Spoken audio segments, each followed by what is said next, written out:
Hello students, आज हम BA part 1 English literature paper 1 में prescribed poem from an essay on man का अवलोकन अध्ययन करेंगे। लेकिन उसके पहले हम उस पोएम के जो राइटर हैं, जो पोएट हैं, जो लेखक हैं, अलेक्जेंडर पोप, उनकी बायोग्राफी यानी कि उनकी जीवनी ब्रीफ में हम पढ़ेंगे। Alexander pope, his biography. Alexander pope का जन्म मई 21, 1688 लंदन इंग्लैंड में हुआ और उनकी डेथ मई 30, 1744 अगेन लंदन इंग्लैंड में हुआ। English poet.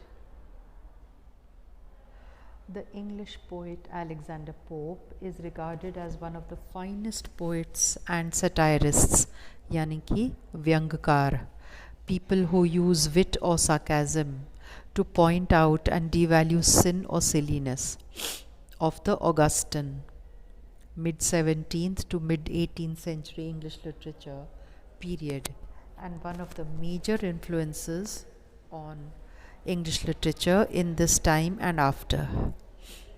अब ये जो ऑगस्टन पीरियड है तो वो 17वीं शताब्दी के बीच में और 18वीं शताब्दी तक इस लगभग 100 साल की अवधि को ऑगस्टन पीरियड कहते हैं। Early years. Alexander Pope was born on May 11, 1688 in London, England, to Alexander and Edith Pope. ये उनके पेरेंट्स का नाम था। Alexander उनके पिताजी, Edith उनकी mother. His Roman Catholic father was a linen merchant, यानी कि वो कपड़ा बेचते थे। His family moved out of London and settled in Binfield in Windsor Forest around 1700. Pope had little formal schooling. He educated himself through extensive studying and reading, especially poetry. Although Pope was healthy and plump in his infancy, he became severely ill later in his childhood. यानी कि जब छोटे थे तब तो अच्छी तंदुरुस्ती थी उनकी, लेकिन थोड़े बड़े हुए तो बहुत ज़्यादा वो बीमार हो गए थे, which resulted in a slightly disfigured body. He never grew taller than 4 feet 6 inches. उनकी हाइट कम ही रह गई। He suffered from curvature of the spine, which required him to wear a stiff canvas brace. उनकी जो रीढ़ की हड्डी है उसमें बल आ गया था और उनको हमेशा अपनी कमर को सीधा रखने के लिए कुछ बांध के रखना पड़ता था। He had constant headaches. His physical appearance, frequently ridiculed by his enemies, undoubtedly gave an edge to Pope's satire. अब क्योंकि वो फिज़िकली थोड़ा बदगुनिया सा उनका शरीर था तो लोग उनका मजाक उड़ाते थे, और इसकी वजह से एक तरीके से उन्होंने अपना एक हथियार बना लिया था कि वो व्यंग के ज़रिए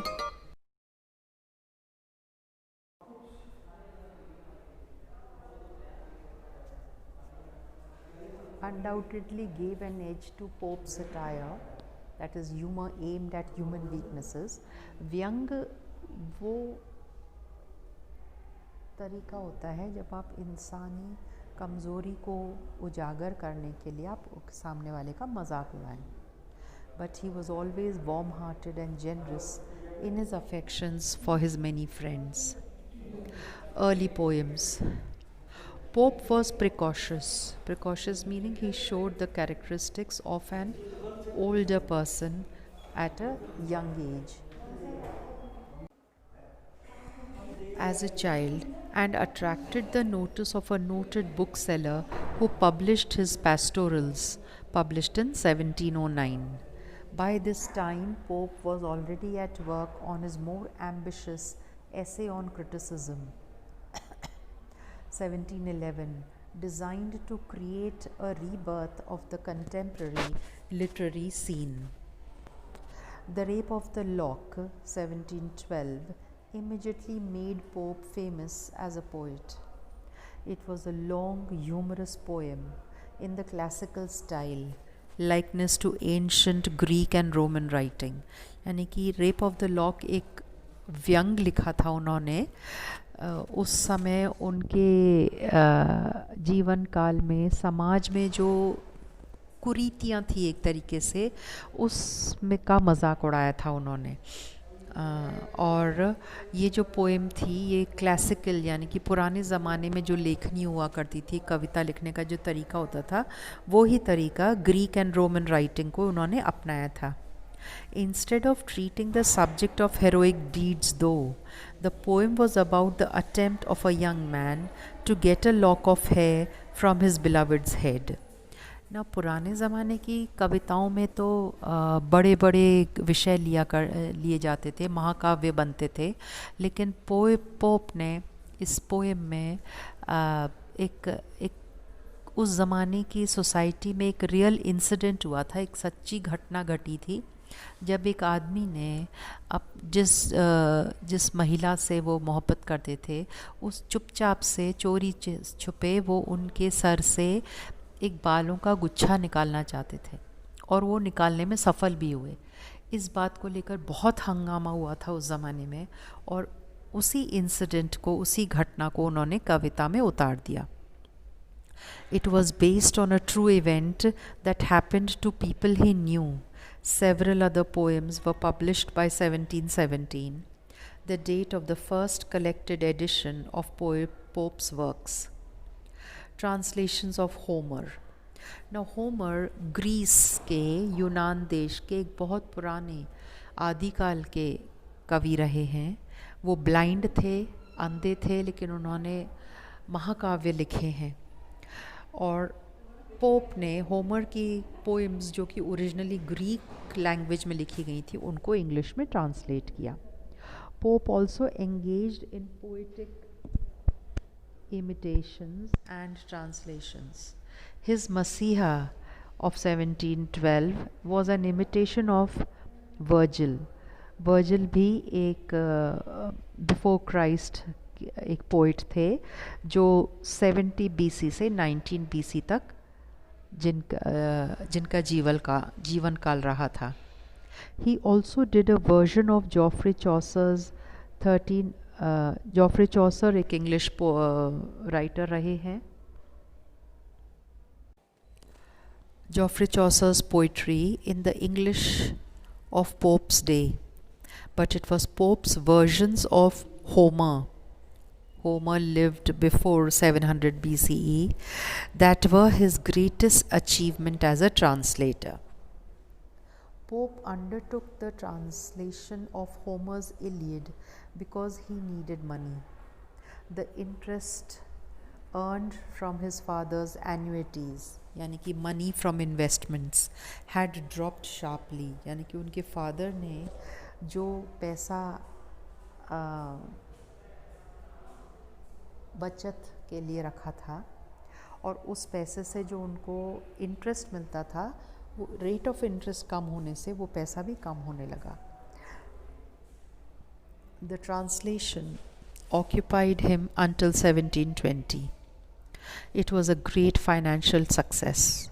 वो होमर की पोएम इलियड को उन्होंने इंग्लिश में जब ट्रांसलेट किया और वो छपी उनको बहुत पैसा कमाने को मिला, making Pope independent of the customary forms of literary patronage, that is support from wealthy people.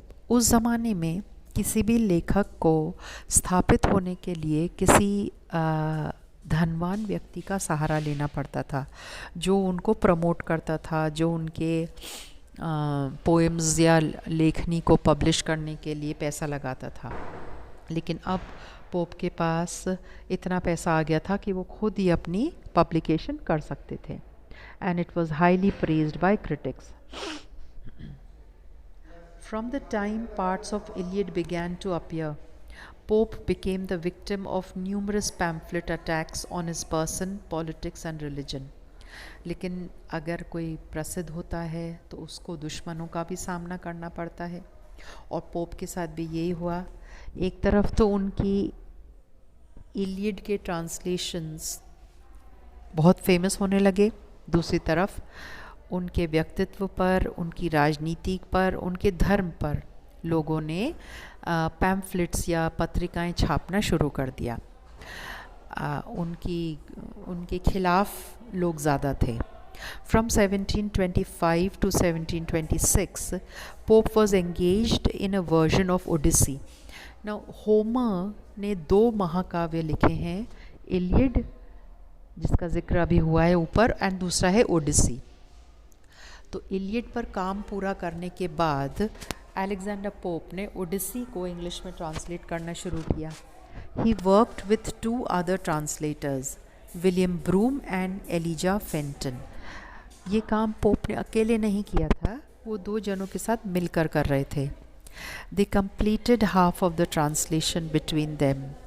It was Pope's name, however, that sold the work, and he naturally received the lion's share, the biggest share of the profits. क्योंकि pope already प्रसिद्ध हो चुके थे, famous हो चुके थे, उन्होंने Iliad छपवा दी थी जिसकी बहुत बिक्री हुई थी, इसलिए ओडिसी की भी बिक्री पोप की वजह से ही हुई.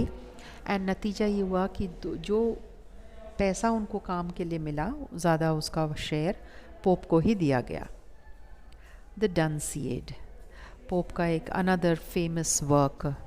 इन 1726 and 1727, the writer Jonathan Swift, whose dates are 1667 to 1745, was in England and a guest of Pope. Together, they published 3 volumes of poetry. Renewed contact with Swift must have given a driving force to Pope's poem On Dullness, which appeared as the 3-book Dunciad in 1728. Theobald was the prime dunce. Now, a dunce is a person who is slow at learning. मूर्ख जिसको कहते हैं, stupid person, यानी कि मूर्ख. And the next year, the poem was enlarged by the burlesque, यानी कि comedy, on commentators and textual critics. Clearly, Pope used Dunciad as personal satire to pay off many old scores.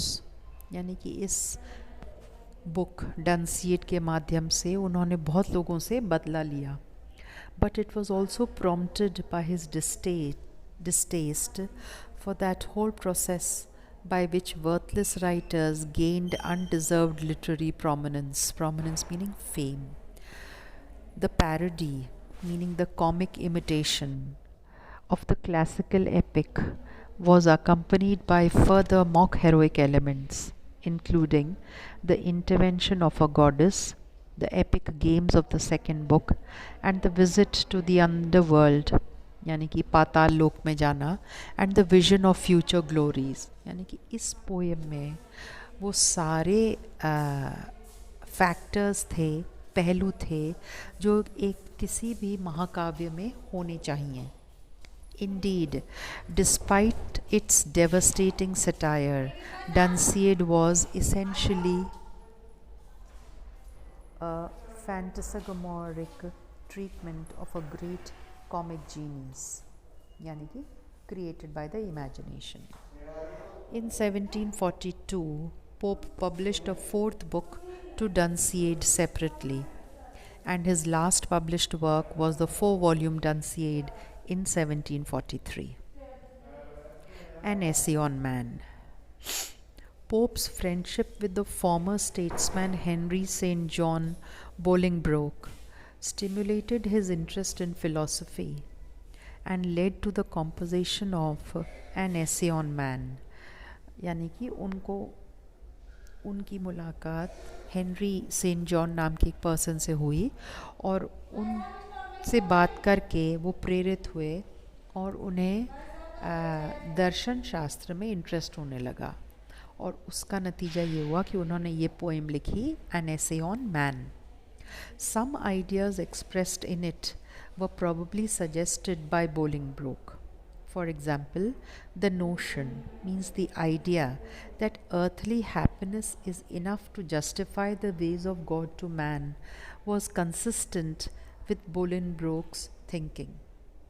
In a sense, the essay is not philosophy, but a poet's belief of unity despite differences, or of an order embracing the whole multifaceted यानी कि many sided, यानी कि किसी भी चीज़ के जब बहुत सारे पहलू होते हैं.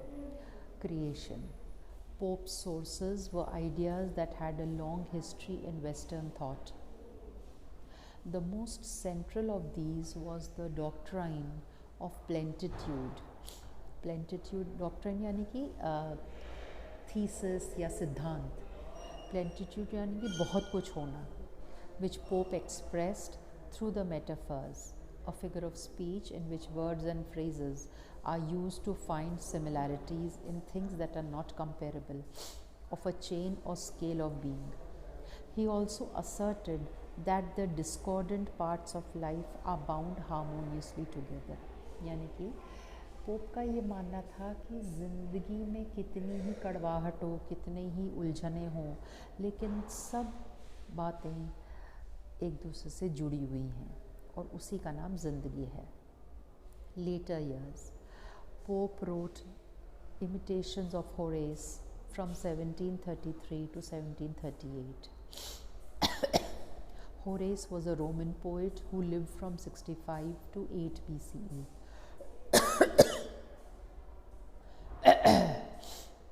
He also wrote many epistles, meaning letters to friends, and defenses of his use of personal and political satire.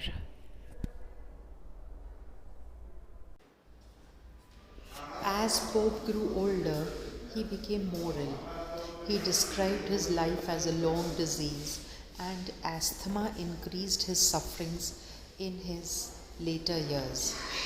At times during the last month of his life, he became delirious, यानी कि उनको होश नहीं रहता था और वो अपनी बदहवासी में बड़बड़ाने लगते थे. Pope died on May 30th, 1744 and was buried at Twickenham Church. Alexander Pope used language with genuine inventiveness.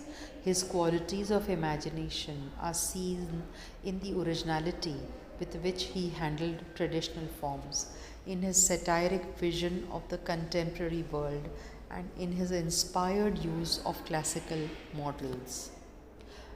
ये छोटा सा अलेक्जेंडर पोप की जीवनी के बारे में था. अब हम नेक्स्ट सेशन में उनकी पोएम, लॉन्ग पोएम थी एन एसे ऑन मैन, उसका एक अंश हम पढ़ेंगे जिसका टाइटल है from an essay on man. From यानी कि उससे लिया गया है. Thank you.